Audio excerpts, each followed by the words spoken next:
Je me suis couchée en partant du principe que je me réveille le matin. Je ne me suis jamais couchée en pensant que ce pourrait être mon dernier souffle. Quand il a dit ça, je n'étais pas prêt. Je n'étais pas prêt, trépassée. Tout ce qui occupait mes pensées, c'était ma fille. Elle allait se réveiller le matin et là, elle allait découvrir sa mère sans vie dans le lit.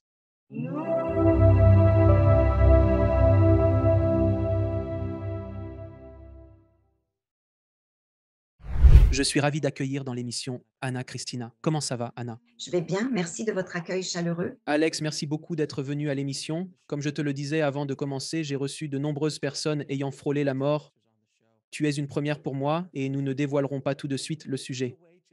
Sur la manière dont ton expérience de mort imminente est radicalement différente de celle de nombreux autres invités que j'ai eus dans l'émission. Mais avant de parler de ton expérience de mort imminente et de ce qui y a conduit, comment était ta vie avant cette expérience? Avant cela, laisse-moi te dire, je suis née à Alexandrie, en Égypte, et j'ai émigré au Canada quand j'avais environ 7 ans. Et ensuite, mon père nous a ramenés en Égypte quand j'ai commencé à avoir 12 ans, juste pour que nous apprenions notre culture égyptienne.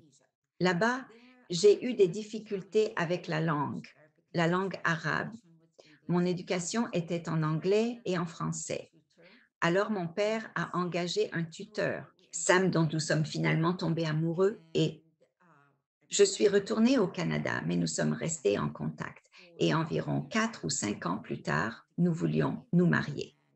Et il m'a demandé en mariage. Et mon père a dit plutôt mourir. Et même s'il l'appréciait, Sam était musulman et je suis chrétienne copte. Et en Égypte, cela est mal vu. On ne se marie tout simplement pas avec un musulman. Alors, je savais que je devais avancer dans ma vie. Je suis arrivée en Californie vers l'âge de 24 ans, rencontrer et épouser Paul. Paul m'a légèrement courtisée, m'a vraiment fait chavirer. Nous avons échangé nos vœux. Il ne m'a pas fallu longtemps pour réaliser qu'il était narcissique. Mais à cette période, ce vocabulaire m'était complètement inconnu. Nous n'avions pas accès à Internet. Nous ne saisissions pas les traits de narcissisme. C'était bien le cas. Il se montrait extrêmement égoïste, toujours critique, remettait tout en question et finissait par saper mon moral. Et cela fut fait. C'était toujours perçu comme étant de ma faute. Et il me menaçait systématiquement si jamais j'essayais de m'en aller. Comme il l'a annoncé ouvertement devant tout le monde, s'il se trouvait que je prenais un avocat pour divorcer, lui, il engagerait un tireur d'élite. Il perdrait certainement la tête. Aucun tribunal ne le tiendra pour responsable. Alors, c'était sa logique. Et j'ai vraiment cru qu'il le ferait. Je croyais qu'il allait craquer et le faire. J'ai eu 2 magnifiques enfants de Paul, Colleen et Andrew. Mais il m'a fallu environ 13 ans pour enfin pouvoir partir et me sentir en sécurité. Et j'ai engagé un avocat réputé intransigeant, obtenu une ordonnance de protection et Paul a été exclu de ma vie. Soudain, sans prévenir, ça m'appelle. Ça faisait environ 25 ans sans contact. Il décroche et compose. Et je finis par le rencontrer en Égypte, alors que je pensais que mon cœur était à l'abri. Je ne cherchais aucune relation. J'étais comme renaissante à cette époque. Je ne voulais pas, je ne souhaitais pas me remarier, mais après notre rencontre, mes défenses ont cédé et l'amour est rené.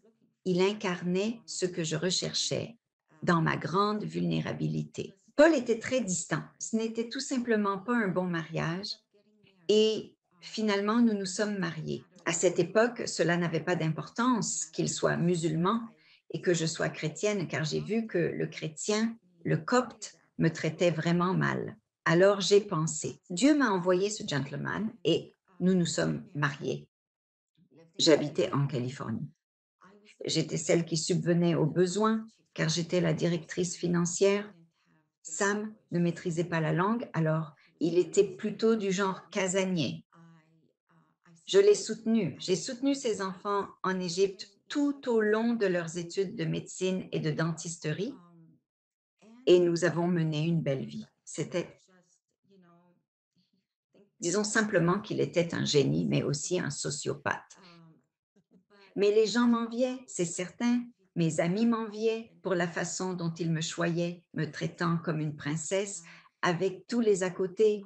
Et je travaillais dur, je rentrais à la maison sans me soucier de rien, en le laissant faire, en lui faisant confiance pour les finances, pour la maison, pour tout. Et puis, des signaux d'alarme sont apparus.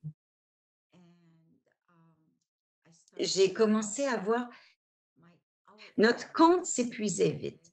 Mon compte personnel était toujours à découvert. Je gagnais très bien ma vie et pourtant, nous vivions de salaire en salaire et les comptes ne tombaient jamais juste.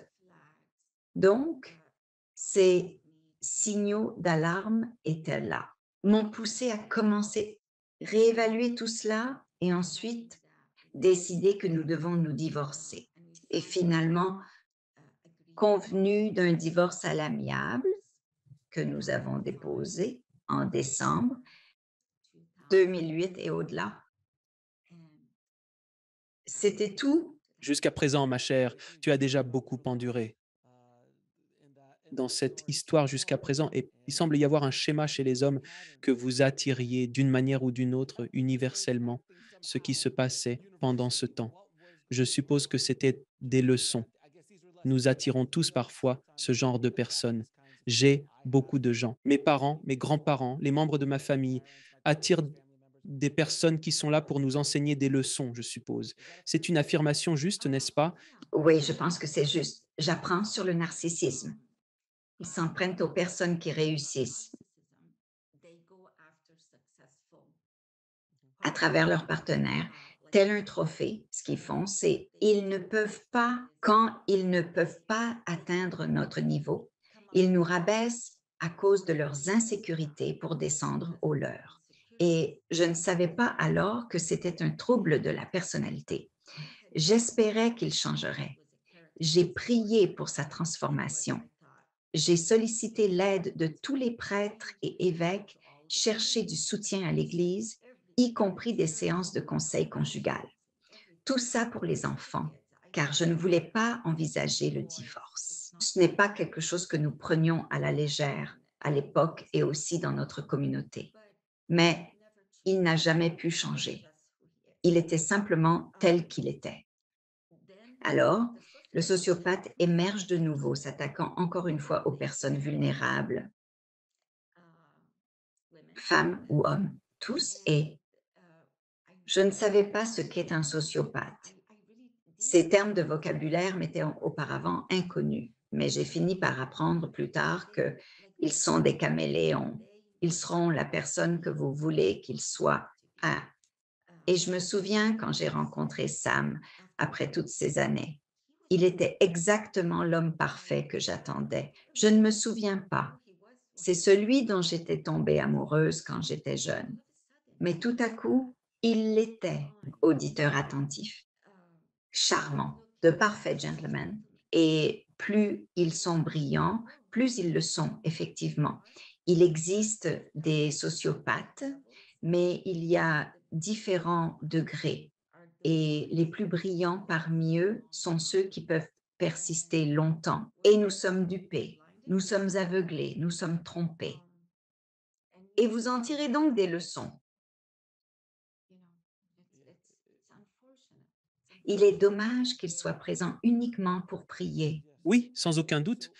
Alors, emmenez-nous à l'expérience de mort imminente.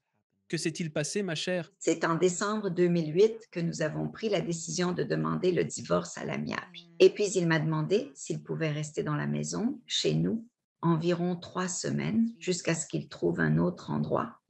Et j'ai accepté, je ne voulais pas le mettre à la porte.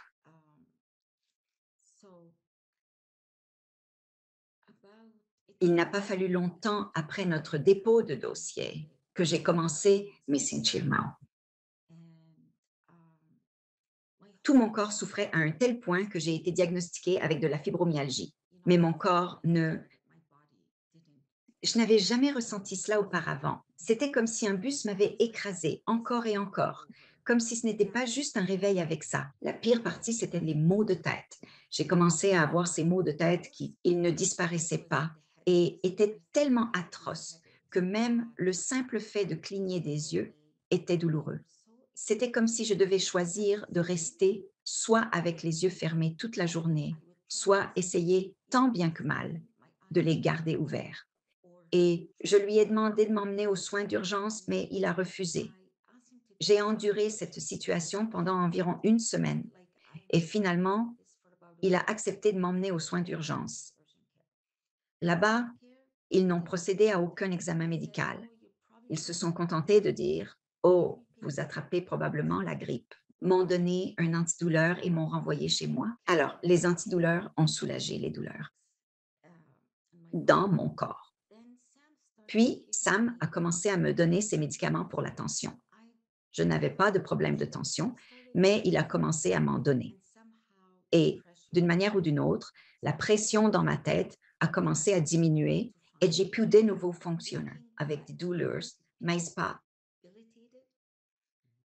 Alors, c'était la fin d'année. Je suis directeur financier. La fin d'année, c'est le pire moment pour être absent du travail. Et j'étais partie environ 2 semaines à peu près. Et puis, finalement, j'ai dit, il faut que j'y aille.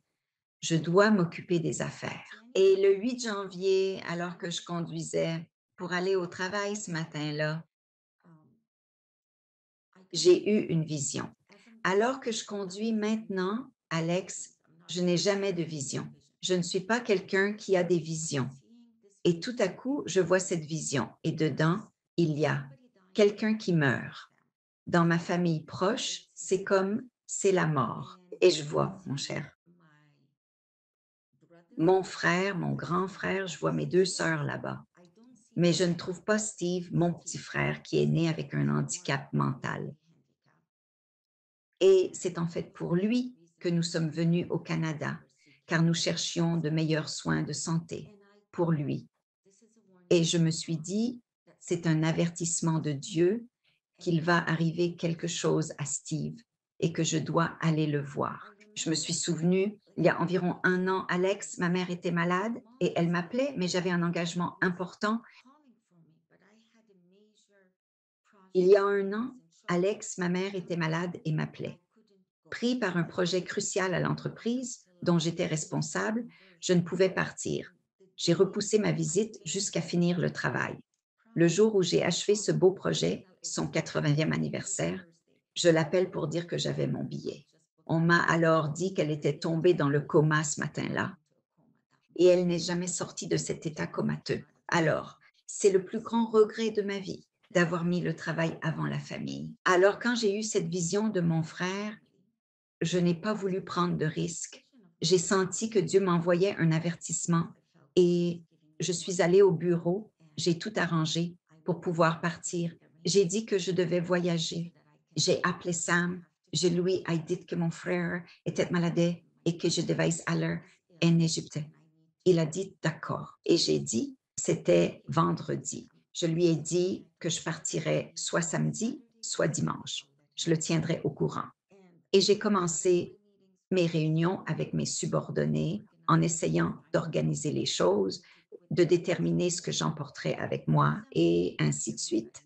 Et pendant que je rencontrais tout le monde, je souffre à nouveau d'un mal de tête et je me tiens la tête de cette manière, les coudes posés sur mon bureau. Je la presse fortement pour dissimuler ma douleur afin que personne ne perçoive que j'ai mal. Mais d'une certaine manière, je ressentais une force qui me disait: «Laisse tout tomber. Cesse de penser maintenant et rentre chez toi». Et je ne sais pas comment j'ai entendu cela, je ne sais pas non plus comment ce message m'est parvenu, mais il était là. «Oh, arrête Ham de réfléchir, hein, rentre chez toi». Alors j'ai fait exactement ça. Je leur ai dit: «Il faut que je parte. Je reviendrai probablement demain. Je vous appellerai samedi. On se retrouvera. Il faut que je parte maintenant. Je m'en vais» et je conduis à Irvine. Et pendant que je pars en sortant, et je marchais vers mon appartement. J'entends bien cette voix. Maintenant, Alex, ce n'était pas une voix audible, ce n'était pas une voix extérieure. C'était une voix dans mon esprit qui me parlait, comme je te parle en ce moment. Et immédiatement, j'ai reconnu que c'était le Saint-Esprit. Je n'ai aucune idée comment j'ai reconnu, je ne sais pas, je ne sais pas. J'ai toujours été en lien avec Jésus. C'était une connexion facile. Dieu le Père était là, mais je n'ai jamais pleinement compris ce qu'était le Saint-Esprit. C'était flou pour moi, donc je l'ai négligé ou peut-être que je ne l'ai tout simplement jamais ressenti. Était pour moi tout ce que je voyais, Saint-Esprit, une colombe qui vole, mais aucune idée concrète de qui il était. Il se met à me parler et tout de suite après, il me fait signe de me taire, comme si je ne devais pas divulguer ce qui se déroule à cet instant. Alors, je poursuis mon ascension des escaliers. Arrivé en haut, Sam ouvre la porte et m'interroge. Tu pars demain ou après-demain? Je le fixe, l'air perdu, et lui dis, je ne sais pas. Mon esprit n'est pas clair en ce moment. Je t'informerai demain. C'était tout. Ensuite, Colleen est venue me saluer et puis elle est retournée dans sa chambre. Et Sam m'a dit, d'accord, je vais préparer le dîner. Il préparait toujours le dîner. D'accord. C'était la bonne chose qu'il faisait. Il y avait toujours un repas fait maison. Alors j'ai dit, d'accord. Je suis allée me changer et je suis sortie dans le salon et également dans la cuisine. Et tiens, mon assiette était sur le comptoir. Il m'avait préparé mon plat préféré, un gratin égyptien. C'est un gratin de haricots verts avec du filet mignon et puis du riz. Et j'ai observé mon assiette et soudain, je n'avais plus faim. Alors, j'ai exprimé, je ne peux vraiment pas manger cela. Alors, j'ai délicatement reposé le gratin de haricots. Puis, il y avait le riz, toujours dans mon assiette. Je le fixe et je me perds dans mes pensées. D'accord, je ne suis même pas sûre de pouvoir manger le riz maintenant. Je n'ai tout simplement pas d'appétit. Euh, et l'Esprit Saint me dit quelque chose comme et j'étais là, debout, le comptoir se trouvait juste devant moi et le réfrigérateur est derrière moi. Et il fait, mon enfant, retourne-toi et prends un peu de yaourt naturel et dépose-le sur ton riz. Et je suis allant, comment? Ainsi comme vous vous souciez du yaourt que j'ai mis sur mon riz. C'était si insignifiant, activité à réaliser. Il m'était difficile de saisir pourquoi il accordait de l'importance à ce détail. Et en réalité, c'était la manière que je préférais pour manger du riz en Égypte, en y ajoutant du yaourt nature.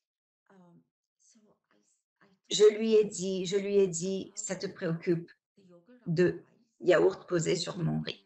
Et il a dit, mon enfant, je suis dans chaque petit détail de ta vie. Et toi, Alex?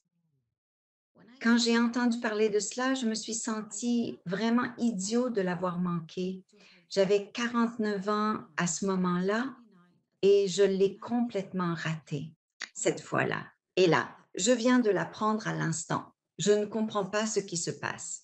Pourquoi commence-t-il à me parler maintenant? Et c'était simplement moi. Je me suis sentie bête, tout simplement.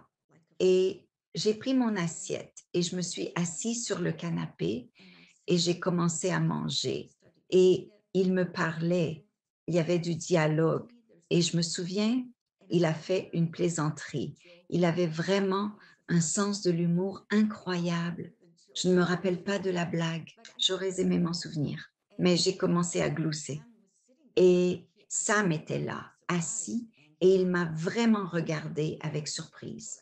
Et il m'a demandé si j'avais pris un verre avant de rentrer, genre fait un arrêt dans un bar. Et je l'ai juste regardé, je ne voulais même pas répondre pour ne pas interrompre le dialogue que j'avais avec le Saint-Esprit. Et j'ai consommé tout le riz et également le yaourt. Je lui ai dit bonne nuit et je suis allée me coucher. J'ai embrassé ma fille pour lui dire bonne nuit, pardon, et je suis perplexe. Je me brosse les dents sans comprendre ce qu'il se passe. Pourquoi me parle-t-il? Simplement perplexe, mais je me suis laissée aller. Je me suis couchée et je suis allongée là et je me demande simplement ce qui se passe. Et il prononça enfant. Ce n'est pas ton frère, c'est toi. Oui, waouh, je ne crois pas que l'un d'entre nous soit réellement prêt à entendre cela.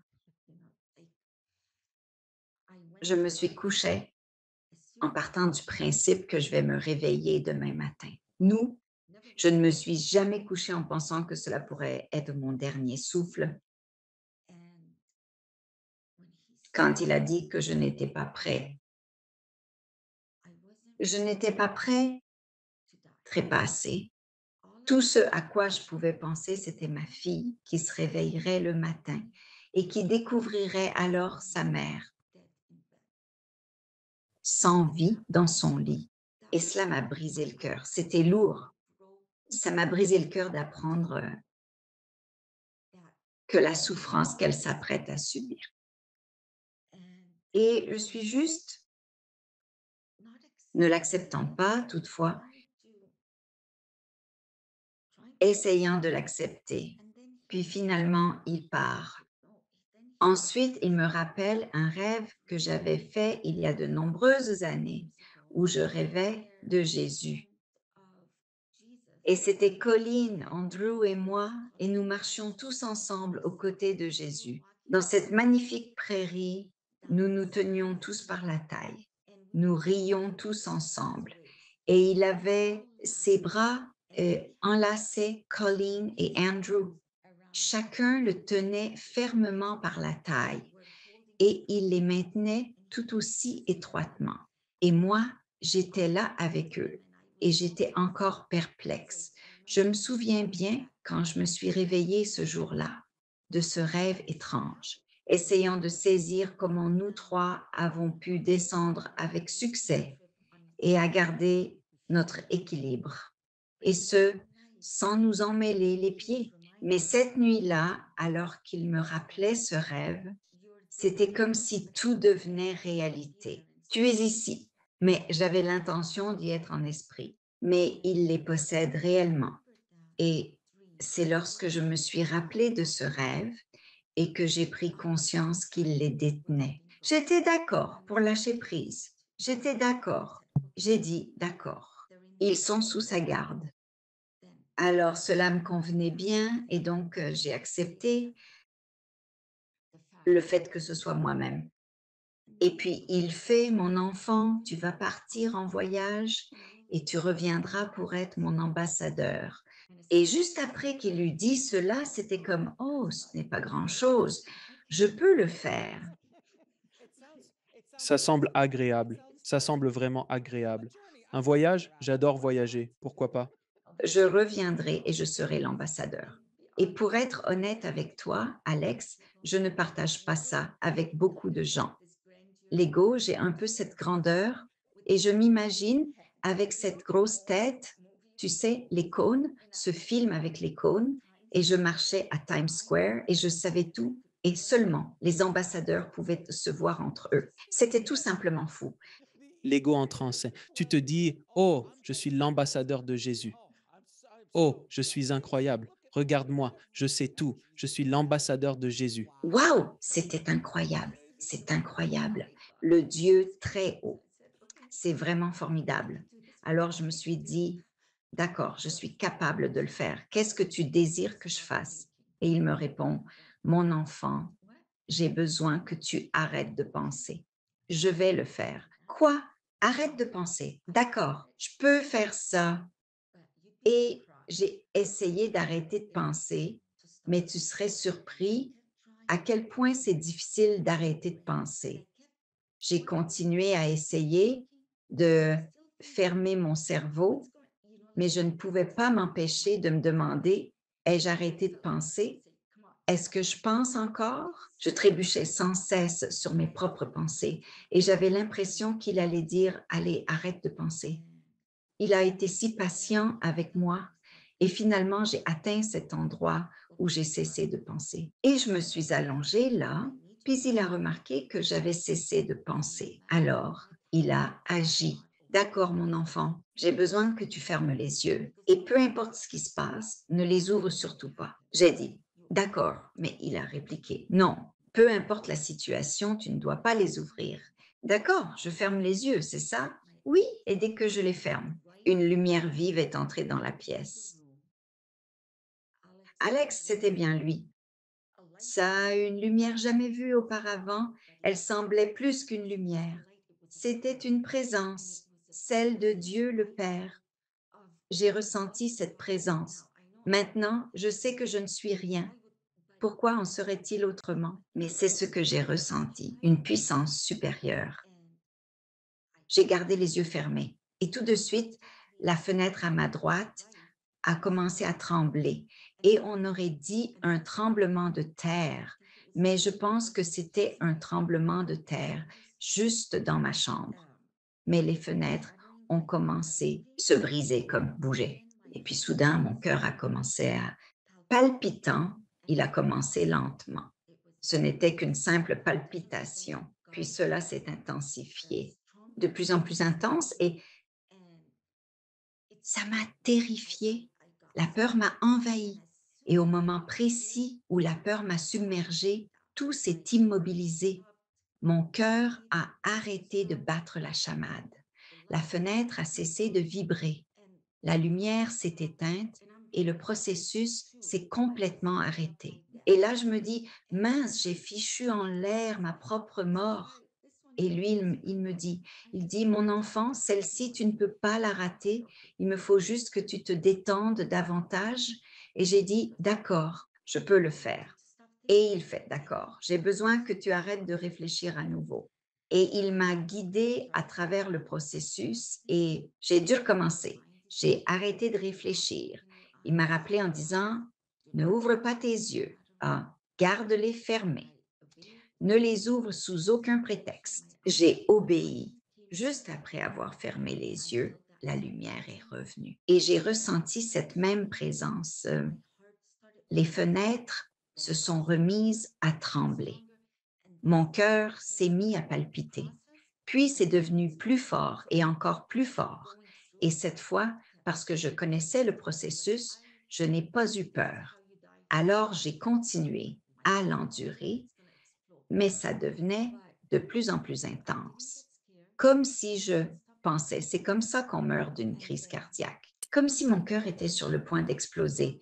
Mais je n'ai pas eu peur, je n'ai pas interrompu le processus. Puis après, mon cœur s'est arrêté, mon cœur palpitait, ressentant une paix immense. Et ensuite, il a dit, d'accord, enfin, quelle est l'étape suivante? N'est qu'une contrariété. J'ai dit, d'accord. Il a dit, juste une contrariété, enfant. Souviens-toi, juste une contrariété. J'ai dit, d'accord. Et tout de suite, j'ai commencé à ressentir comme un déferlement de douleur qui irradiait dans mes jambes, comme si je pourrais le décrire, comme si quelqu'un prenait un marteau pilon et brisait mes os. Cette douleur était si intense, mais il ne cessait de dire: «Souviens-toi, mon enfant, ce n'est qu'une contrariété, c'est une contrariété». Et tandis que je me concentrais sur ces paroles, j'ai réussi à supporter cette douleur. Elle n'était plus aussi insoutenable qu'au début et c'était supportable. Et il répétait: «Ça passera, mon enfant. C'est contrariant, mais ça passera». C'était comme si ça passait. Et encore une fois, je ne crie pas, je ne hurle pas. Personne n'entend ce qui se passe à l'extérieur. Je suis atteint de fibromyalgie et ce n'est pas seulement une question de ressenti.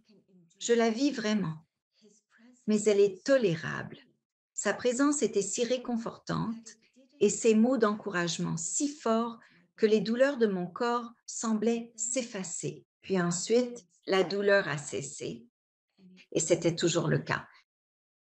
une paix profonde et grande, quelques instants, et je pouvais de nouveau respirer. Et puis, j'ai réalisé, la douleur disparut. Je ne ressentais plus rien.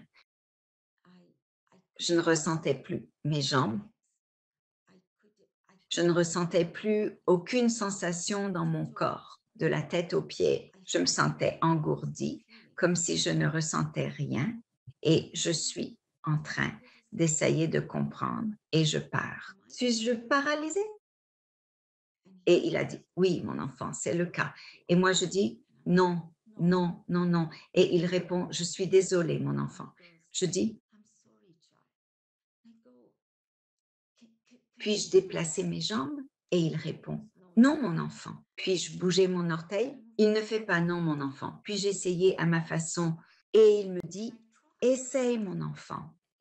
Alors j'essaie, mais bien sûr, il n'y a aucun mouvement. Et alors que acceptant cette nouvelle réalité, j'entends le bruit de Sam qui entre dans la pièce et je me dis alors, d'accord, il va finir par se rendre compte que je suis paralysée et il va m'emmener d'urgence au 911.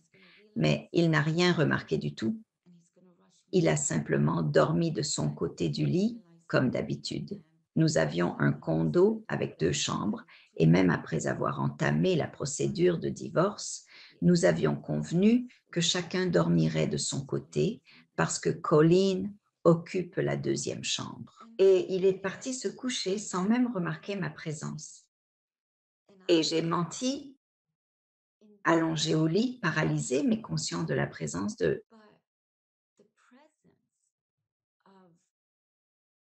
la couette est parvenue à ce stade était tellement accablante que cela n'avait plus aucune importance que je sois paralysée.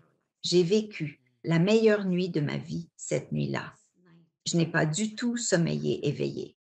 Il est resté avec moi toute la nuit, téléchargement d'informations dans mon esprit. Il m'enseignait des choses. C'était le professeur idéal, il n'allait ni trop vite ni trop lentement, il était juste parfait. Je voyais simplement des visions. Une des visions, juste pour te dire, j'étais comme emmenée dans une garderie et j'étais ce petit enfant. Et c'était comme si la main de Jésus me conduisait vers cet atelier, cette garderie.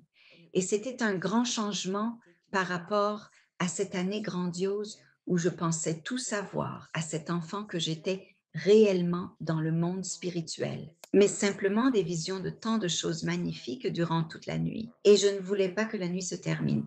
C'était juste incroyable. En pleine nuit, une envie pressante m'a réveillée pour aller aux toilettes, mais j'avais oublié ma paralysie.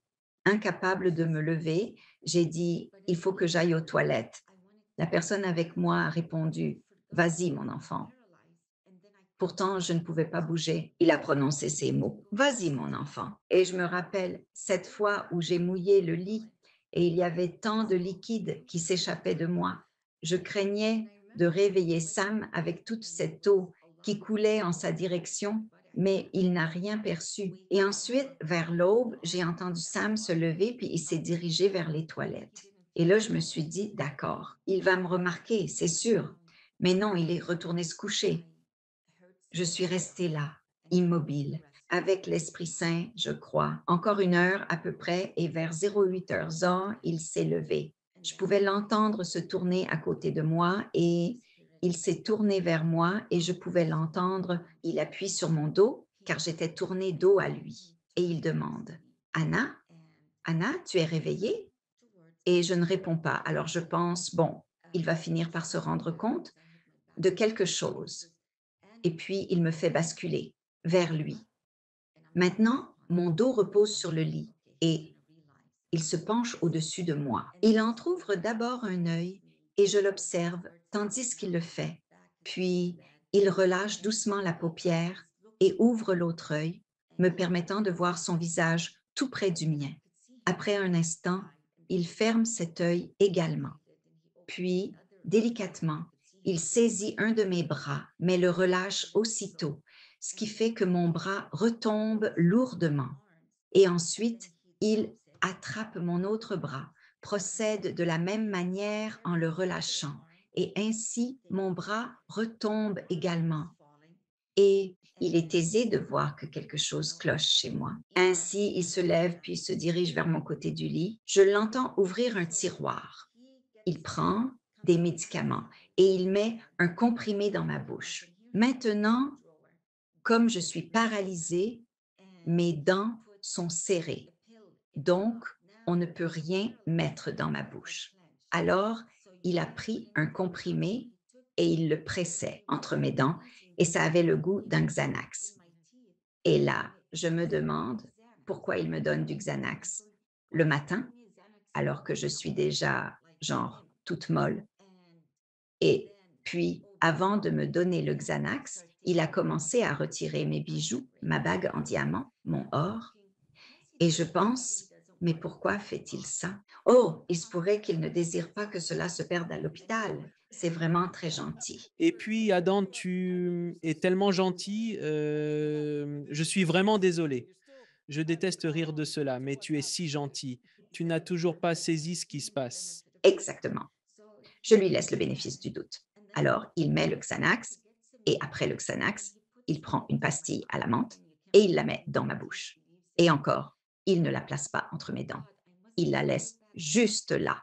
Et là, je me dis, mon Dieu, je dois vraiment avoir une haleine atroce. Il glisse une pastille à la menthe dans ma bouche juste avant de composer le numéro du 15. À ce moment-là, je me dis que c'est normal. Ensuite, il grimpe sur le lit et il se met à me dévêtir. Et là, je pense, d'accord, il va sûrement me revêtir avec des habits secs, car mes vêtements sont trempés, n'est-ce pas? Et il va certainement m'enfiler quelque chose de chaud avant de faire appel au 15. Et à ma grande surprise, il s'est levé et a commencé à me violer. Oh mon Dieu!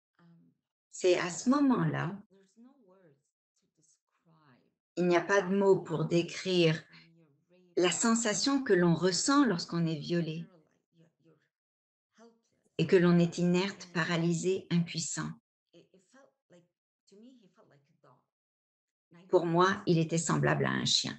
Et cela, je ne le comprenais pas. Nous n'avons jamais, jamais fait l'amour à moitié endormi.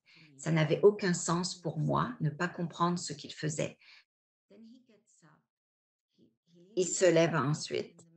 Il me laisse là, nue au centre du lit, puis il part prendre une douche. Moi, je reste simplement là, perplexe.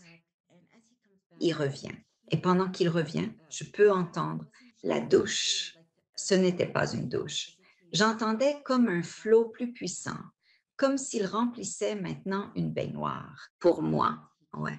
Et il est arrivé, puis il a commencé à me tirer hors du lit dans le but de me porter. Et alors, je me dis, d'accord, il est sur le point de me donner un bain. Qu'est-ce qu'il fait? Et alors qu'il me tire hors du lit avec force, il me lâche soudainement et il n'arrive pas à me porter. Donc je tombe lourdement, par terre, effondrée sur le côté. Et il lâche prise. Et il dit, t'es trop lourde, je ne peux pas te porter. Et là, je me dis, Dieu merci, je suis corpulente. C'était vraiment la première fois. Sérieusement, j'ai apprécié être rondelette parce que je ne savais vraiment pas ce qu'il essayait de faire avec moi. Et alors qu'il me lâche et que je tombe, je perçois sa confusion parce que je vois qu'il reste près de moi, ne sachant pas quoi faire. Puis Colline se réveille. Nous pouvons toutes les deux l'entendre dans la chambre. C'est un samedi matin. Elle allume la télé, alors il se précipite vers elle et m'a abandonnée là, en fermant la porte derrière lui, évidemment. Et je crois qu'on n'avait pas de verrou sur la porte de notre chambre. Alors il voulait s'assurer qu'elle n'entre pas. Et j'ai appris plus tard, il lui a dit, maman ne veut pas être dérangée. Elle a pris quelques Xanax et elle est bouleversée à cause de son frère en Égypte et veut dormir pour oublier. Donc, Colin n'a pas pensé à venir me voir et il lui a préparé des céréales, le petit déjeuner. Et puis, il est revenu. Pendant tout ce temps, il faisait ça. La couette ne m'a jamais quittée, donc je suis en paix totale. Je suis un peu perplexe à son sujet, mais je suis en paix totale. Paralysée ou non, cela n'avait pas d'importance. Juste, en paix avec ce qui se passait. Et puis, tout à coup, je sens cette eau glaciale se déversant sur tout mon corps. Je ne sais pas quelle quantité d'eau il a versé sur moi. Et c'était tellement froid, ça a provoqué un choc dans mon corps et ça faisait comme des clous qui s'enfonçaient dans ma chair. Je n'avais jamais ressenti ça auparavant. Je ne réalisais pas que l'eau glacée pouvait faire ça à un corps. Peut-être que quand on est paralysé, le corps réagit. Je ne comprenais vraiment pas la douleur. Ce n'était pas parfait. C'était comme une douleur atroce, un véritable supplice, comme si quelqu'un le faisait exprès. La couette me rappelle à quel point cela peut être agaçant, vraiment agaçant.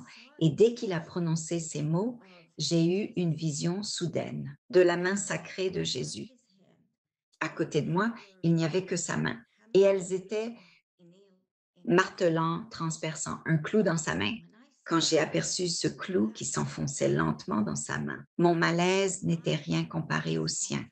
J'éprouvais de la honte à l'idée de me plaindre ou de ressentir de l'inconfort face à mes propres expériences, surtout lorsqu'elles étaient mises en parallèle avec la douleur qu'il avait supportée.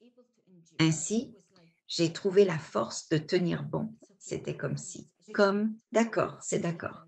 J'éprouvais de la honte de cela même, ressentir la douleur. Et puis ça s'est arrêté. Je pense qu'il n'avait plus d'eau et j'étais de nouveau en paix. Cela faisait tout simplement du bien. Rester là, je l'entendais s'éloigner, puis il est revenu après un moment et il a recommencé exactement la même chose. Il versait de l'eau glacée et c'était tout. Je ne sais pas ce qu'il fabriquait. Et il la versait lentement sur tout mon corps, de haut en bas. Et je ressentais la même sensation, comme si des clous étaient enfoncés dans mon corps. Et puis je vois la même vision avec la main de Jésus à nouveau. Ça me revient et je peux le supporter. Et le consolateur est là à me guider, me disant, c'est une contrariété, mon enfant, c'est une contrariété et je peux l'endurer et je suis capable d'être en paix pendant que cela se déroule. La présence de la couverture était à nouveau écrasante. Et puis, cela a recommencé et c'était vraiment bon. Et là, je réfléchis, pourquoi? Pourquoi il n'appelle pas le 112? Je réfléchis toujours. Qu'est-ce qu'il fait là? Simplement, je ne comprends pas. Et ensuite, il est revenu. Et cette fois-ci, il se penche en avant et il place délicatement ses doigts sur mon nez. Ensuite, il pince doucement mon nez. Maintenant, parce que je suis paralysée, mes dents sont serrées et je ne peux pas respirer par la bouche. Alors, il me ferme le nez et je ne peux pas respirer et il le maintient. Il ne lâche pas.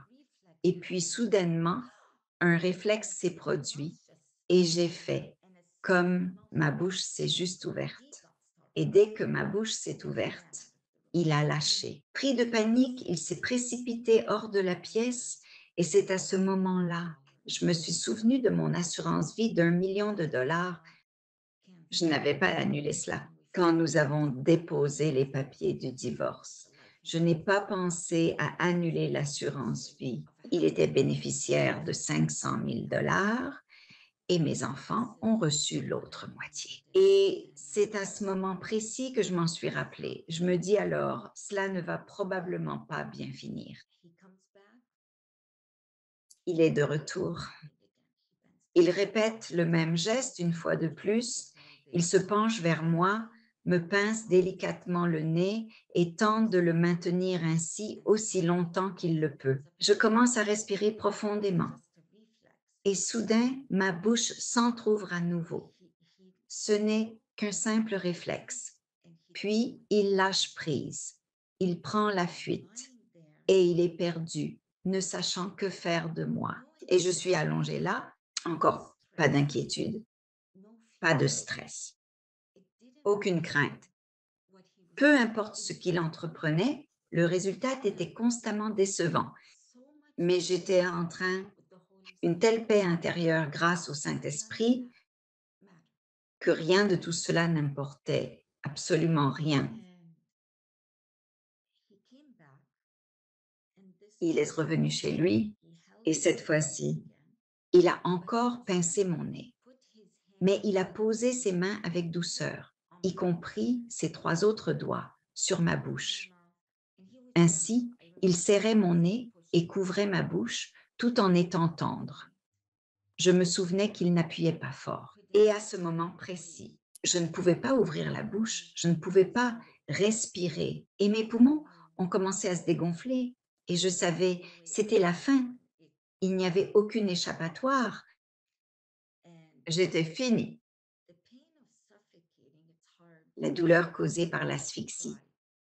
Il est difficile de décrire cette torture d'être incapable de respirer.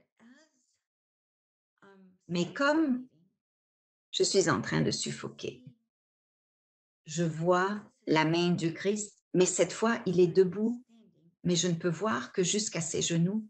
Il portait une robe comme d'un blanc cassé ou quelque chose comme ça, et je ne pouvais voir que jusqu'à ses genoux, mais sa main tendue vers moi comme s'il, enfin oui, tendant sa main vers moi pour me guider, comme si j'avais cette impression qu'il m'accompagnait vers l'autre côté, qu'il était mon accompagnateur. Et alors que je effondrée, comme si ma poitrine s'effondrait. Je ne peux pas respirer. Je le regarde et je suis inquiet. Qu'il pourrait stopper le processus. Je ne souhaitais pas qu'il lève la main sur Sam. Mon désir était de partir avec lui. À ce moment précis, j'étais prêt, tout à fait prêt à m'en aller avec lui et je ne voulais pas qu'il s'en aille. Et je continuais de chanter intérieurement, chante, je ne lâcherai jamais, ne lâche pas la prise, je ne souhaitais pas qu'il cesse. J'étais prêt, oui, à passer de l'autre côté. Et c'est ce que j'ai accompli. Ainsi, cela a été Alex. On avait l'impression de se défaire d'un manteau pesant. Tu te retournes et tu observes. Ton corps est étendu là en bas, alors que toi, tu continues de progresser. Et les gens craignent la mort et ils pensent que c'est l'obscurité et qu'il n'y a ni fin ni commencement. Quand vous mourrez, vous ne ressentez pas soudainement, d'accord, je suis mort maintenant et il fait noir. Non, vous continuez simplement. C'est comme si votre âme perdurait. Et je continuais et j'ai alors commencé à observer ces nuages blancs recouvraient le ciel. C'était de magnifiques nuages blancs qui s'écartaient lentement et à mesure qu'ils s'écartaient, je pouvais entrevoir le ciel bleu. Juste un splendide ciel bleu qui s'ouvrait devant mes yeux. Et puis, j'ai aperçu ces grands animaux que je n'avais jamais vus auparavant voler. Ils volaient gracieusement dans le ciel et ils arboraient les plus belles couleurs, des couleurs incroyablement vives et éclatantes. Savez-vous à quoi ils me font penser? C'est comme si vous aviez vu le film Avatar, le tout premier, qui est sorti vers la fin de l'année 2009. Et je me souviens quand j'ai vu ce film pour la première fois et ces oiseaux extraordinaires qu'ils avaient à voler avec. Directement, j'ai pensé que le réalisateur a dû vivre une expérience de mort imminente ou similaire, car les couleurs, si intenses, étaient tout simplement splendides. Et puis je me suis aperçue debout. Ou sinon, je ne me vois pas, je ne sais pas. Tu regardes avec tes yeux. C'est ce que j'ai vu, as des verdoyants, comme des prairies à nouveau, tout simplement magnifiques, du verdoyant. Et vers la fin, je pouvais voir qu'il préparait un banquet. Il y a un banquet qui se prépare et je vois une mariée, mais de dos. Je vois quelqu'un habillé en mariée et je veux aller voir qui c'est. Et je me dis, est-ce que c'est comme? Parce que dans le christianisme, il est dit que quand nous mourrons, nous sommes l'épouse de Jésus, quelque chose comme ça. Alors je me suis demandé, est-ce que c'est moi? Je voulais aller voir qui c'était. J'ai vraiment essayé d'aller vite et elle m'a manqué. Je n'ai pas réussi à voir qui c'était. Mais ensuite, je me suis retrouvée, revenant à une zone fermée. C'était un couloir et j'ai commencé à marcher dans un couloir. Et alors que je marchais, à droite, je dépasse en passant un fauteuil majestueux placé sur le côté. Et il y a une dame qui est assise là-dedans, mais je ne pourrais pas dire qui elle était. Elle avait un voile qui recouvrait toute la chaise et elle avec. Genre, c'était partout.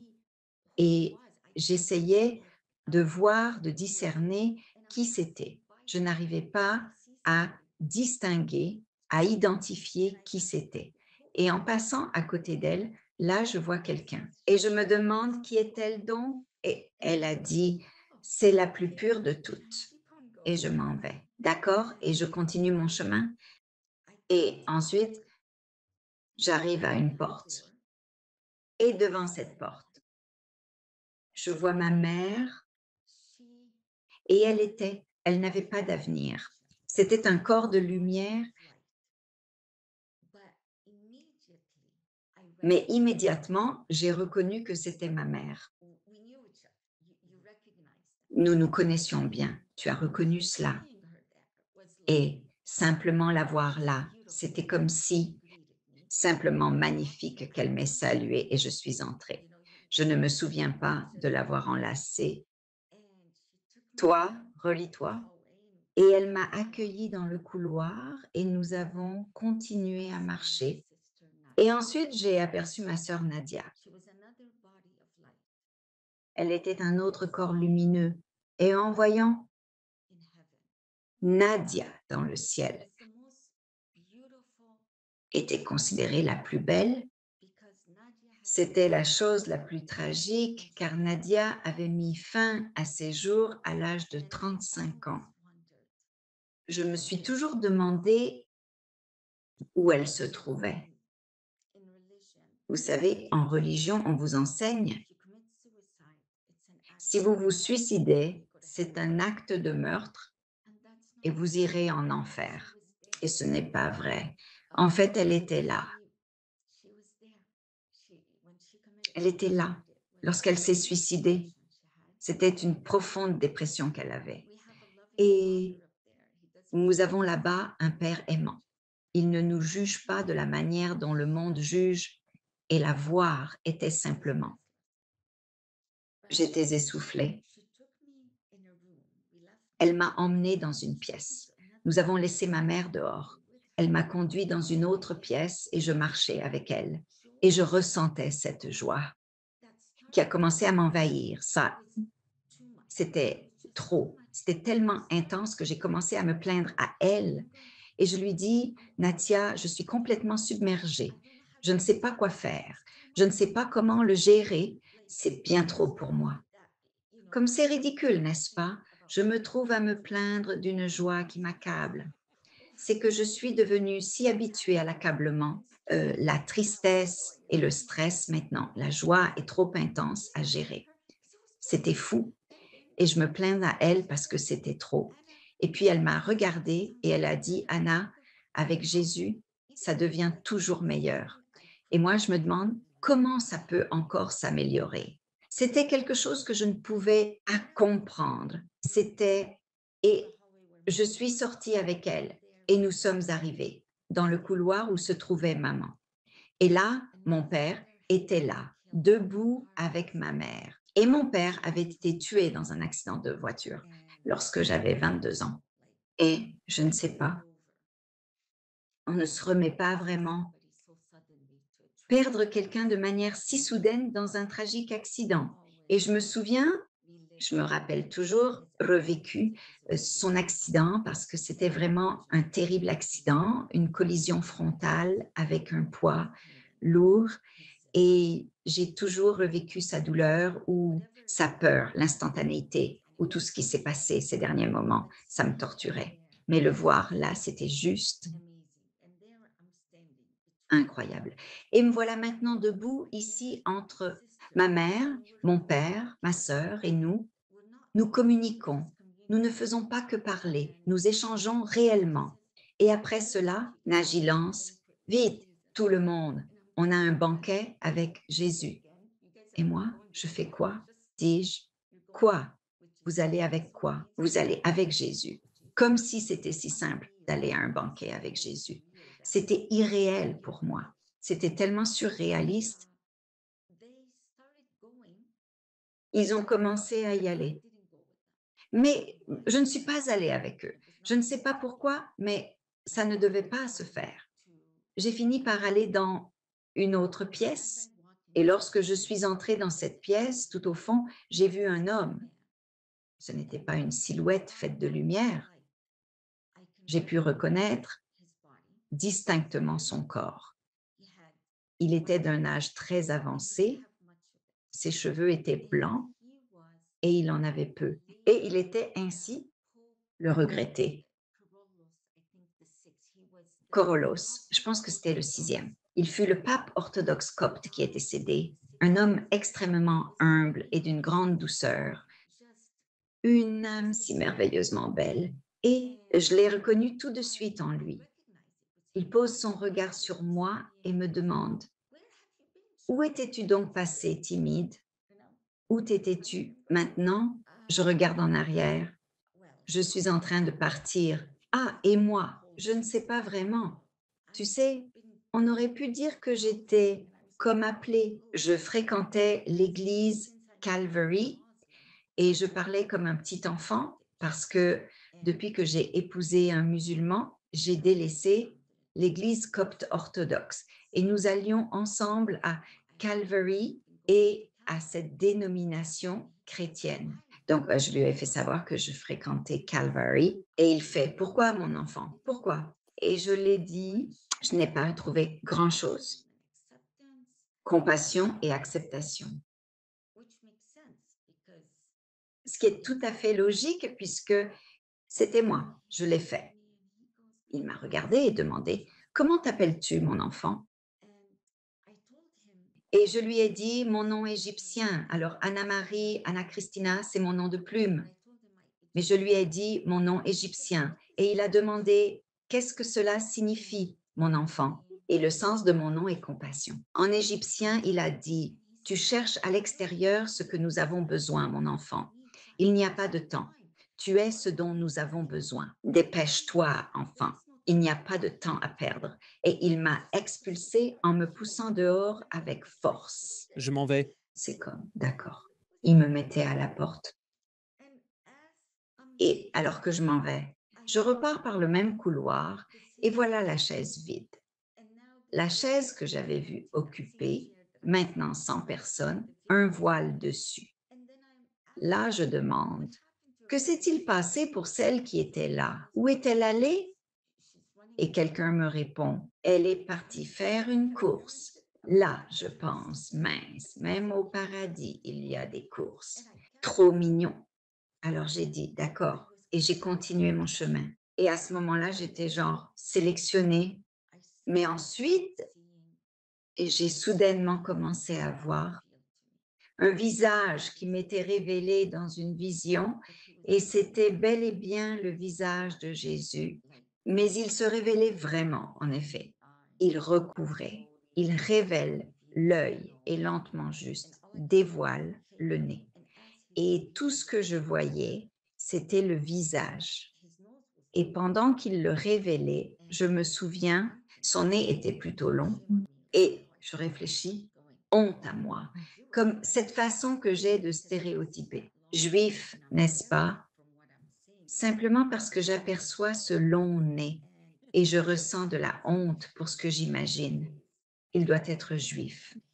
Et tandis qu'il achève, le visage, je le contemple et je suis émerveillée. Mais Alex, il n'avait pas l'air comme le Jésus de Nazareth auquel j'avais l'habitude de penser. Il n'avait pas des yeux de couleur bleue et la peau claire. Il ressemblait plus à un Moyen-Oriental juif, teint d'olive. Il n'est pas un beau gosse, mais a un visage robuste, marqué. Et lorsque j'ai vu cela dans mon esprit, ben, je me suis dit: «Il n'est pas aussi séduisant que je l'avais imaginé». Cependant, cette pensée m'effleure et je m'efforce d'interrompre mes réflexions consciente qu'il est capable de m'entendre ou de lire en moi et je ne souhaite pas heurter ses émotions. Ainsi, je tâche de arrêter de penser. Puis ensuite, je suis partie en regardant cela et soudain, je regarde en dessous. Je regarde devant moi et je vois l'autoroute. En Californie, on a, disons, l'autoroute 5 et la 405. J'étais juste au-dessus du I et je pouvais observer les voitures. Et la terre apparaît tellement sèche en comparaison avec l'endroit où je me tenais juste auparavant, le jour et la nuit. Et puis soudain, j'étais dans ma chambre et je voyais Sam sur le lit. Et d'une façon, il a réussi. Mon corps nu était étendu à côté de lui. Il a réussi à transporter bientôt. Et il reste courageux. Oui, maintenant il est triste à cause de moi, n'est-ce pas? Et dès que je suis revenue à moi, j'ai sursauté, car je ne pouvais pas supporter qu'il me touche. Et là, je me tiens devant lui, entièrement nue. Je m'en fichais. Là, debout devant lui, tu vois, tes yeux se révulsent. Si j'avais eu un appareil photo pour immortaliser, son expression était divine. Oh mon Dieu. C'était bel et bien fini. Alors, qu'est arrivé? Quand tu te lèves, en quelque sorte, il pense que tu es mort, n'est-ce pas? Et je suis là. Et pourtant, je me trouvais incapable de parler. Je ne sais pas pour quelle raison. Ma voix était absente, mais je le regardais et je, je ne savais pas si je revenais pour de bon ou si c'était juste temporaire. Je me disais, peut-être que je reviens juste pour lui faire une peur bleue, sérieusement, et simplement dire au revoir à Colline. Je ne savais vraiment pas. Et je suis nue et je suis une femme très conservatrice. Genre, je ne... Non. Et il n'y avait aucune considération pour cela. Et je suis là, debout, à lui donner des ordres pour qu'il quitte la maison. Genre, je lui dis de se lever et je suis en colère. Et il me regarde, il est genre stupéfait. Et puis j'ai commencé à lui montrer que j'avais tout vu, ce qu'il avait fait. Je lui disais, genre, je fais semblant à fond, parce que lui, il pensait sûrement que j'étais inconscient, mais je lui ai fait croire ça et je continue. J'essaye de conclure dans une minute. Je suis allée au placard et j'ai pris ses vêtements et là, mon intention était de les jeter dehors. Et à ce moment-là, il commence à s'énerver pendant que je suis en train de faire ça. Il s'énerve vraiment et il commence alors à dire: «D'accord, pourquoi tu ne te calmes pas? Pourquoi tu ne te calmes pas? Reviens juste ici. Reviens et calme-toi.» Et je suis réellement en colère. Et de toute évidence, je ne vais pas me calmer tout de suite. Et tandis qu'il se met de plus en plus en colère contre moi, il est conscient que je ne vais pas simplement me transformer en douceur et me calmer pour aller de l'autre côté. Le meurtrier, il commence. Il commence à menacer qu'il ira rendre visite à Colleen, ma fille, et je m'en vais. Encore une fois, je ne peux pas parler, mais je le préviens. Et je suis juste là derrière lui, verrouillant, bloquant la porte. Et à ce moment, je le mets au défi parce que elle est ma fille désormais. Et il réussit à me pousser de côté. Et il ouvre la porte et fait irruption dans la chambre de Colline. Maintenant, Colline est assise sur son lit à regarder la télé, à faire ses devoirs. Et dès qu'il est entré dans sa chambre, je l'ai suivi. Mais je ne me suis pas rendu compte que Colline pouvait me voir. Genre, je ne savais pas. Suis-je encore sous forme d'esprit ou quoi que ce soit? Je ne pensais pas que j'étais nue. Et je me suis précipitée derrière lui pour la protéger. Et dès que Colline a vu moi nue, elle était là, genre, maman, qu'est-ce qui se passe? Bien sûr, cela l'a effrayée. Dès l'instant où j'ai réalisé qu'elle m'avait aperçue, je suis ressortie en courant et elle a commencé à me suivre. Ensemble, nous sommes allés dans la chambre et je lui ai dit: «Ferme la porte.» C'est là que j'ai pu parler. Elle m'a entendu dire: «Ferme vite la porte.» Et on a fermé la porte. Ouais, il y avait un verrou dans la chambre parce qu'on a verrouillé la porte. Donc, il y avait un verrou sur la porte de la chambre. Elle l'a verrouillé.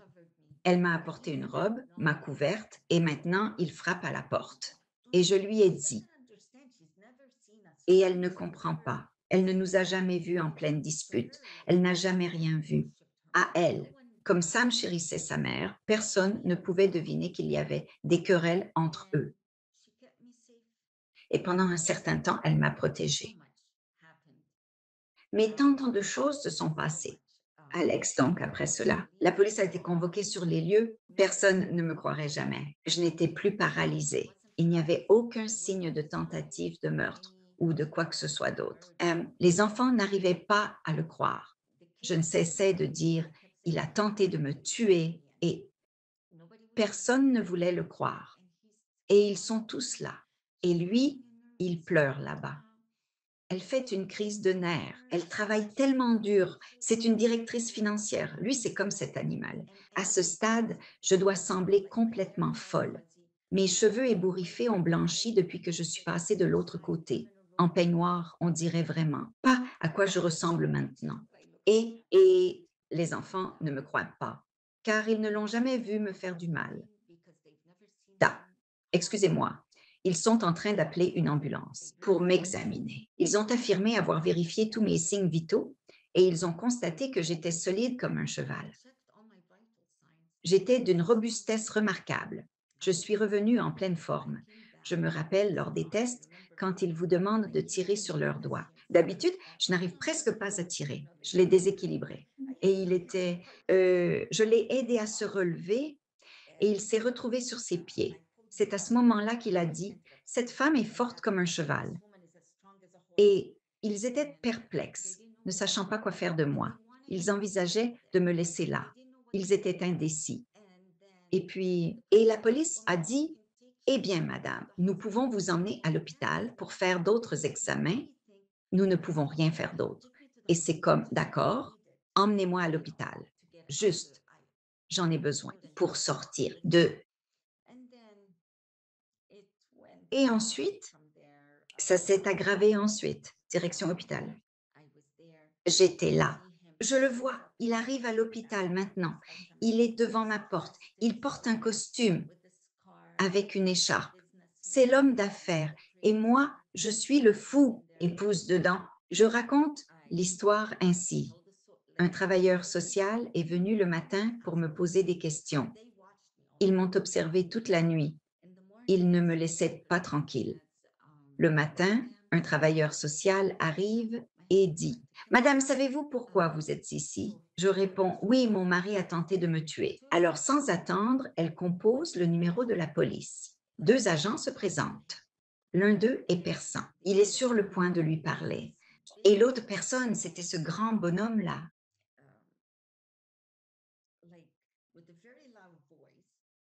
à la voix extrêmement forte.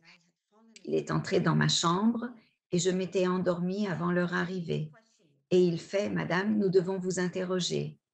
Madame, et quand il a fait ça, il m'a surprise. Alors j'ai eu peur et j'ai dit, pourriez-vous baisser la voix, s'il vous plaît? Cela l'a beaucoup vexé et il est parti. Et dans le rapport, il est écrit, oh mon Dieu, qu'a dit le pape? Quelque chose à propos. A harcelé un agent de police. Et avant que je m'en rende compte, ils m'ont mis sur un brancard et m'ont emmené dans un hôpital psychiatrique, évidemment. Et pour observation, je crois qu'il y a une sorte de 972, oui, en fait, 72 heures ou une histoire de 9 ou 10 jours. Et ils m'ont emmené là-bas et ils m'ont placé dans le secteur des cas graves, les fausses quoi, le secteur des cas graves, enfin, à l'hôpital psychiatrique, il y a ça, bien sûr. C'était la zone la plus folle qui soit. Bien sûr, tout le monde a cru à son histoire. Et me voilà dans un hôpital psychiatrique. Ma famille entière ne sait pas où je suis. Et puis, autour du 9 ou du 8, un juge et un défenseur des droits des patients viennent réaliser une sorte d'entretien pour s'assurer que vous n'êtes pas retenu contre votre. Ils rassemblent des renseignements personnels me concernant. D'une manière ou autre, il a demandé: «Combien touchez-vous en prestations SSI?» Et je dis alors: «Eh bien, mon salaire est de 2 500 €». Il touche 2 500 € par mois? Non, j'ai précisé, c'est par semaine. Quel est votre rôle chez SSI, madame? Il a répondu en disant: je suis le directeur financier chez Senior Snack Incorporated. Ils ont cru que je touchais la sécurité sociale, l'ASS, et que j'étais tellement délirant que je ne me rendais pas compte que je recevais un salaire. Je pensais que je travaillais pour... Et donc, je suis vraiment un cas psychiatrique. Et quand il a compris que c'était mon salaire net hebdomadaire et que je suis le directeur financier d'une entreprise qui avait le même SSI, ils ont dit: «Madame, il semble qu'il y ait une erreur ici». Et ensuite, l'intermédiaire du patient intervient. «Mais il est écrit ici que vous avez dit être Jésus venu sauver le monde». Et moi, je réponds: «Vous savez, je crois en Jésus, mais je ne suis pas Jésus et je n'aurai jamais. Je ne le suis pas. Croyez-moi, je ne le suis pas et je ne peux rien y faire». Elle dit: «Ils ont dû mal interpréter votre prière». J'ai dit: «C'est sûr qu'ils ont dû, et ils ont pris conscience qu'ils avaient commis une énorme erreur. Finalement, ils m'ont relâché. Alors, quelle a été l'issue de tout cela au final?» Qu'est-ce qui s'est passé? Tu as obtenu le divorce? Il a eu des ennuis? Qu'est-ce qui s'est passé? Avec la fin, le dénouement, le dernier chapitre de tout ça. Comment s'est terminé le dernier chapitre? Eh bien, j'ai fini par perdre ma fille parce que je me promenais nue dans la maison. Donc, il me reste encore beaucoup de travail à faire. Au lieu de le poursuivre, j'ai consacré les mois suivants à tenter de récupérer ma fille. Et ils ont affirmé que j'étais fou.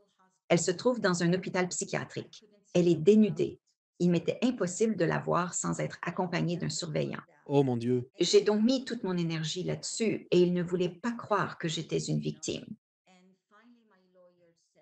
Et finalement, mon avocat a dit: «Allez chercher, j'ai requis une analyse capillaire médico-légale pour comprendre ce qui m'était arrivé. Ai-je eu une crise cardiaque?» J'ai donc fait un scanner cérébral.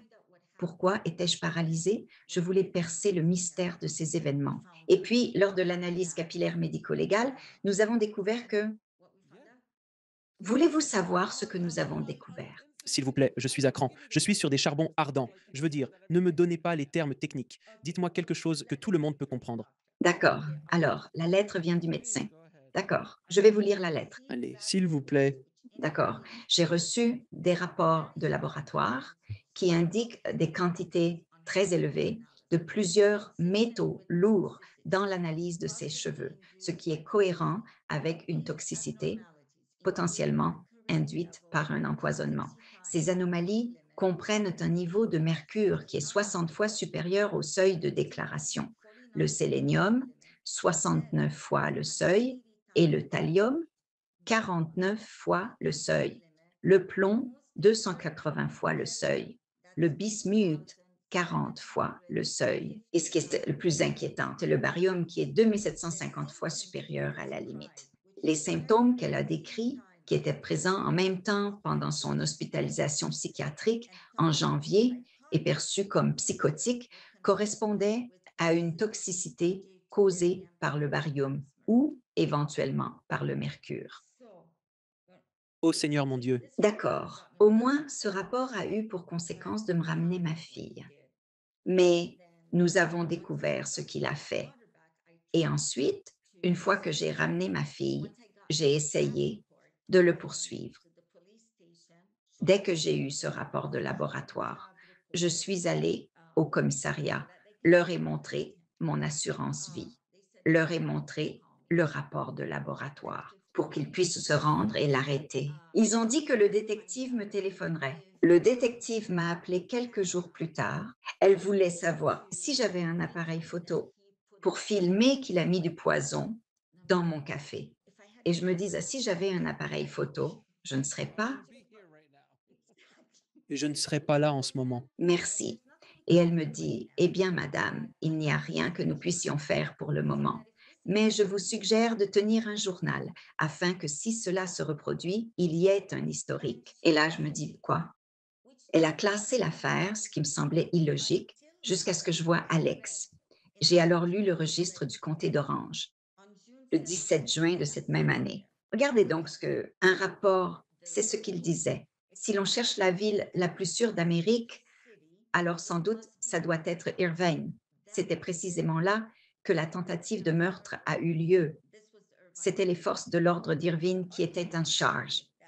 L'article mentionnait Q1 Irvine avait une fois de plus enregistré le taux de criminalité le plus bas du pays pour les villes de plus de 20 000 habitants. Ils étaient réticents à ouvrir une enquête sur une tentative de meurtre à cette époque. Mais ce n'est pas tout.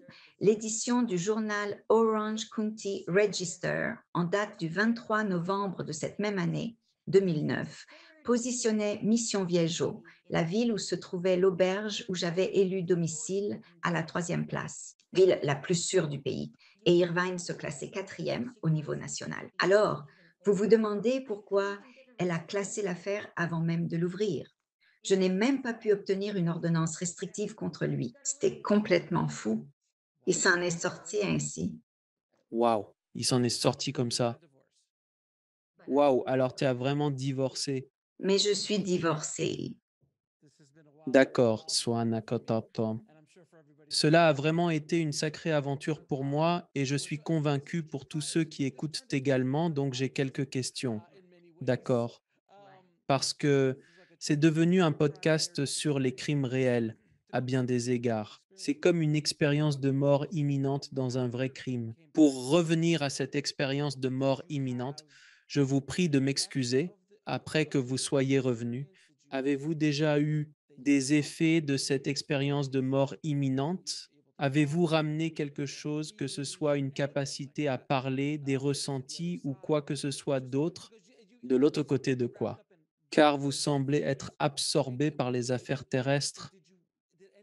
Avec plaisir. Donc, êtes-vous revenu en ayant acquis une meilleure compréhension de quelque chose? Une chose vraiment étrange, c'est que je suis revenue physiquement avec et, et je n'en parle pas souvent parce que c'est compliqué à expliquer.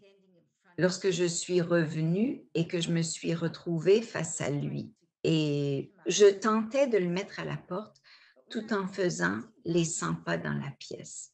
Mais alors que je faisais toujours les 100 pas, je marchais de long en large d'une manière qui faisait les 100 pas. Je me souviens précisément de l'endroit où je me tenais, tandis que mon père avait l'habitude de faire les 100 pas, sa main posée derrière son dos, marchant de long en large. Puis il s'arrêtait, me regardait intensément. C'était moi, et pourtant il voyait mon père. Qui suis-je? Ai-je demandé, en quête de mon identité. Il m'a observé attentivement et finalement, il a prononcé le nom de mon père, qu'il connaissait bien, reconnaissant en moi l'enfant de l'homme qu'il avait connu. C'était comme si mon père allait et venait à travers mon corps. Alors, quand on me demande si quelque chose revient physiquement, je sens que, d'une certaine manière, mon père est revenu pour m'aider à combattre ce démon. Quand je suis revenue, c'était étrange, mais familier. Des souvenirs supplémentaires me sont revenus. J'ai reçu des bénédictions. Avec le don, cela m'arrive parfois pendant les prières, mais je n'ai pas le droit d'évoquer ce que cela représente exactement, mais c'est incroyable le lien que j'ai en ma possession et je suis tellement reconnaissant d'avoir cela. Certaines personnes diront que vous viviez une illusion, mais posséder cela jusqu'à ce jour, ce qui représente à peu près 13 ans plus tard, chaque jour, cela constitue une confirmation. C'est vraiment spécial. Qu'il m'ait donné cela et je suis vraiment bénie à voir cela avec moi. Alors voilà, Enfin, je ne suis pas en mesure de dire exactement ce que c'est. C'est personnel, je comprends tout à fait ce que vous dites. Alors, pourriez-vous me dire pourquoi pensez-vous avoir vécu cette expérience particulière de mort imminente? Pourquoi ne pensez-vous pas simplement passer? Je veux dire, tout ce que vous avez mentionné aurait normalement tué la plupart des gens.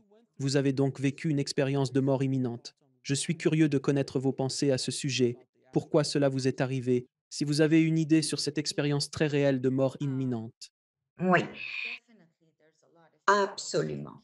De nombreuses personnes perdent la vie de cette manière. C'est pour cette raison que j'ai dédié ce livre aux âmes qui ont été assassinées par quelqu'un de proche et dont les voix n'ont jamais été entendues, car elles sont si nombreuses. Les gens se font tuer et n'ont jamais l'opportunité de partager leur récit. Apparemment, d'abord, devoir le vivre, cela, ce qui est arrivé.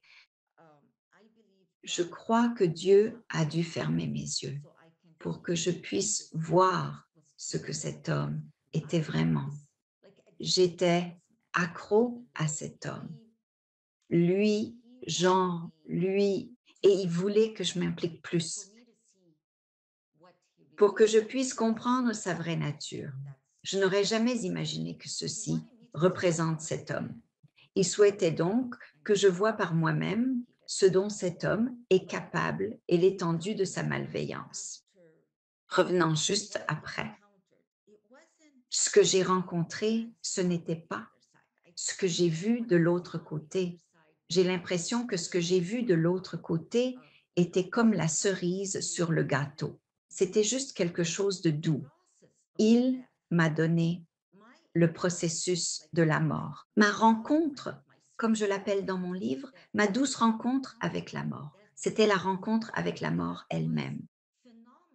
C'était phénoménal. Une rencontre incroyable, même dans des circonstances horrifiantes.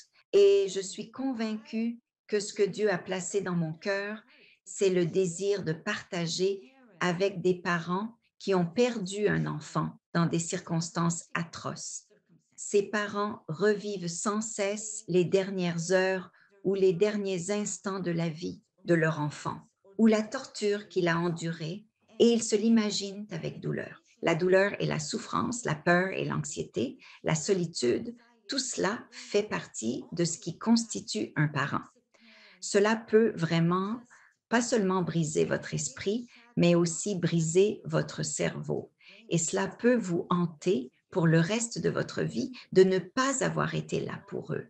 Je veux qu'ils sachent que leur enfant n'était pas du tout seul parce que qui suis-je pour avoir eu le consolateur qui m'a réconforté tout au long de cette épreuve? Il ne va pas uniquement réconforter un enfant ou d'autres, je ne suis pas spéciale, mais je veux juste qu'ils sachent cela. C'est un message important pour eux de savoir qu'ils n'étaient pas seuls, ils n'étaient pas anxieux, ils n'avaient pas peur, ils étaient en grande paix, peu importe ce qui est arrivé à leur corps. En réalité, cela n'a pas d'importance. C'est comme si vous éprouviez une sensation, mais c'est la présence accablante du Saint-Esprit. On dirait que je le nomme l'esprit de la mort. Tout comme plusieurs, ils prétendent que l'esprit de la mort plane sur vous. Oui, il est l'esprit de la mort, mais il est aussi un esprit de lumière, un esprit de paix. Et il nous emporte. Et je me souviens, il n'était pas de l'autre côté. Il était seulement présent jusqu'à mon dernier souffle.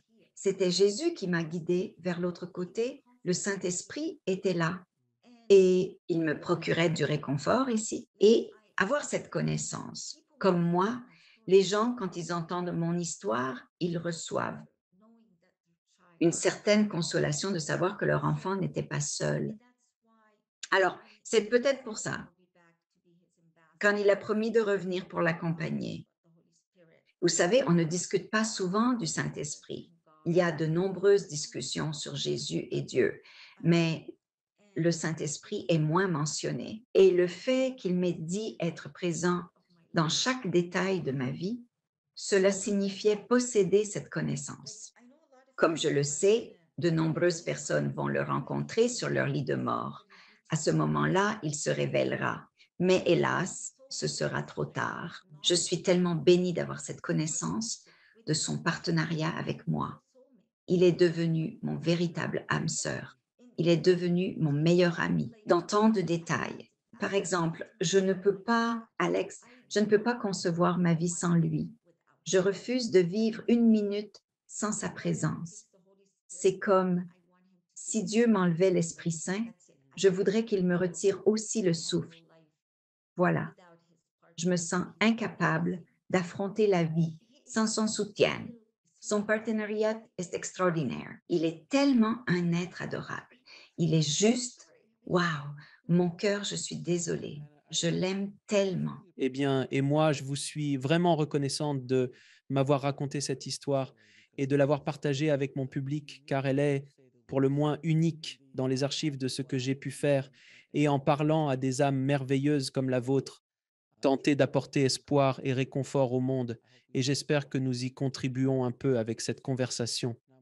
Maintenant, je vais vous poser quelques questions, comme je le fais avec tous mes invités.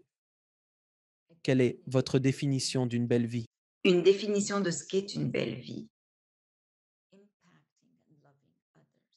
Toucher et aimer autrui est essentiel parce que, Alex, quand j'ai entendu que c'était moi et non mon frère, j'ai dit: «C'est toi mon enfant».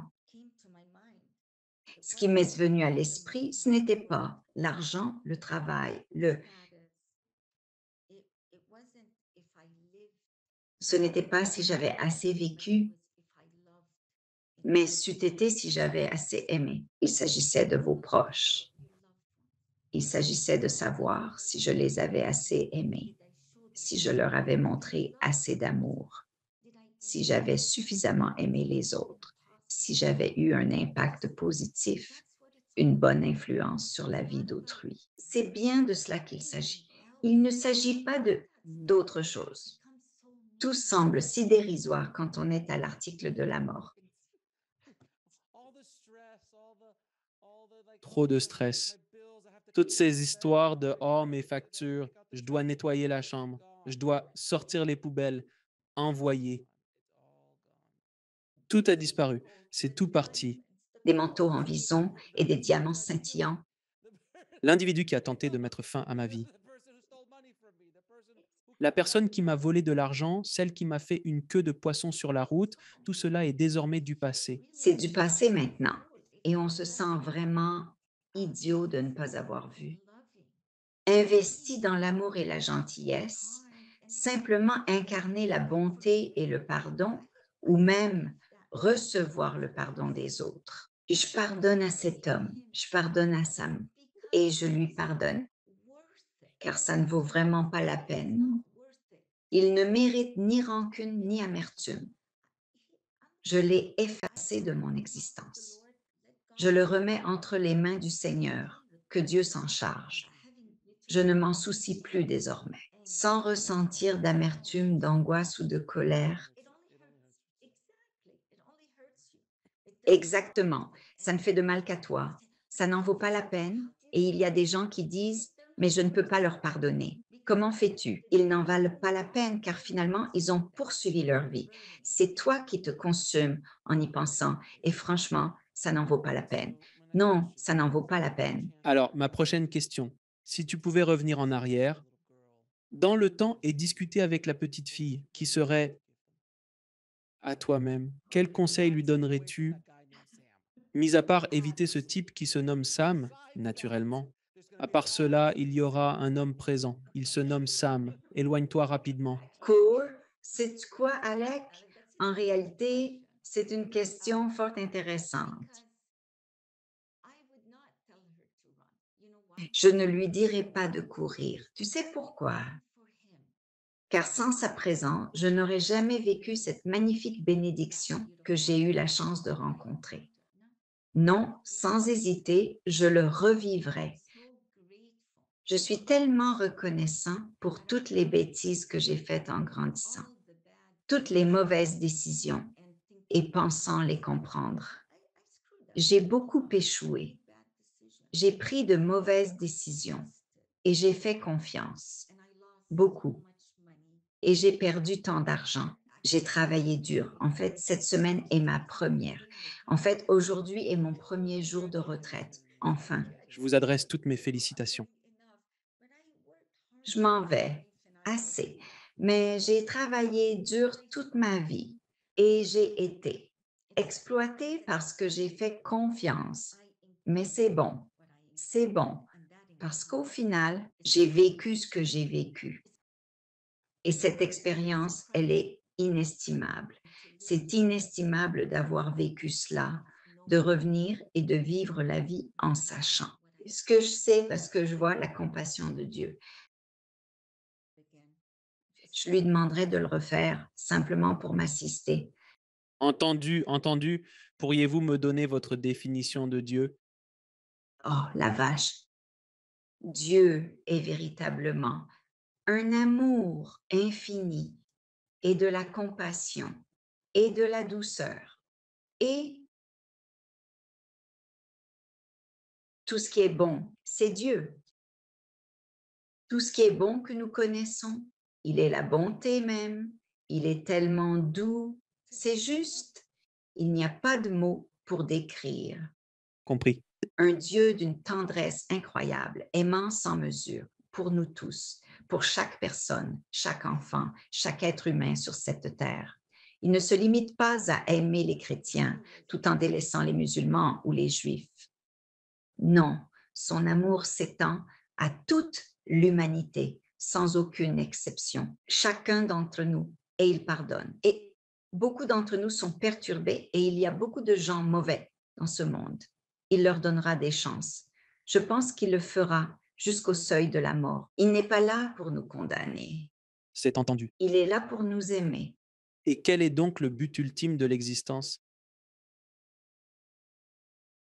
Vous posez vraiment les questions profondes, n'est-ce pas? Ce n'est pas mon premier rodéo. Pour moi, on traverse tous la vie cherchant un sens et aspirant à trouver ce but. Et pour moi, j'ai trouvé mon but, c'est d'être aimable et affectueux, d'enseigner et de grandir et de donner le bon exemple et aider les gens à s'épanouir, à surmonter leurs difficultés, tout simplement. Être là, c'est un voyage que nous faisons tous et certains d'entre nous choisissent la voie difficile parce que nous écoutons notre esprit et nous sommes têtus et nous voulons le faire par nous-mêmes et d'autres sont plus sages. Tout finira par se terminer à la fin, d'une façon certaine, mais certaines choses seront plus faciles que d'autres.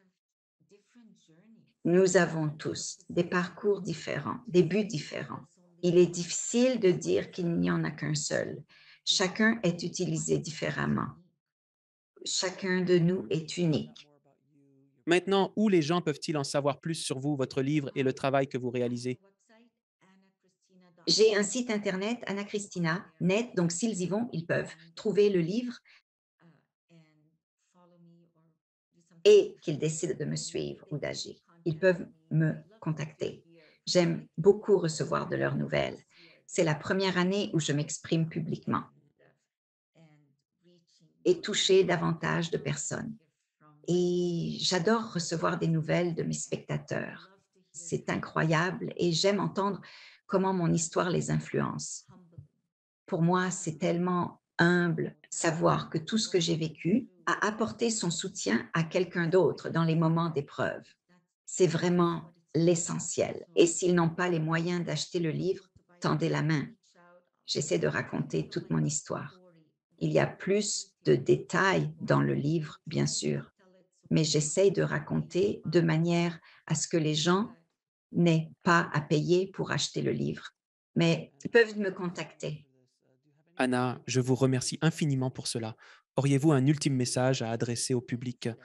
N'attendez pas d'être à l'article de la mort pour découvrir que vous avez... Découvrez vite votre âme sœur magnifique, un partenaire attentif à chaque détail. Ne tardez pas. Anna, merci infiniment pour cela. Un grand merci d'avoir partagé cette histoire et j'espère vraiment cela apporte réconfort et soutien aux personnes partout dans le monde. Mon cher, je te remercie infiniment. Ton courage m'impressionne et merci encore. Merci Alex de m'avoir invité. Ce fut un réel plaisir. Que Dieu te bénisse. Merci de regarder. Cliquez sur une des vidéos ci-dessous pour poursuivre votre aventure et n'oubliez pas de vous abonner.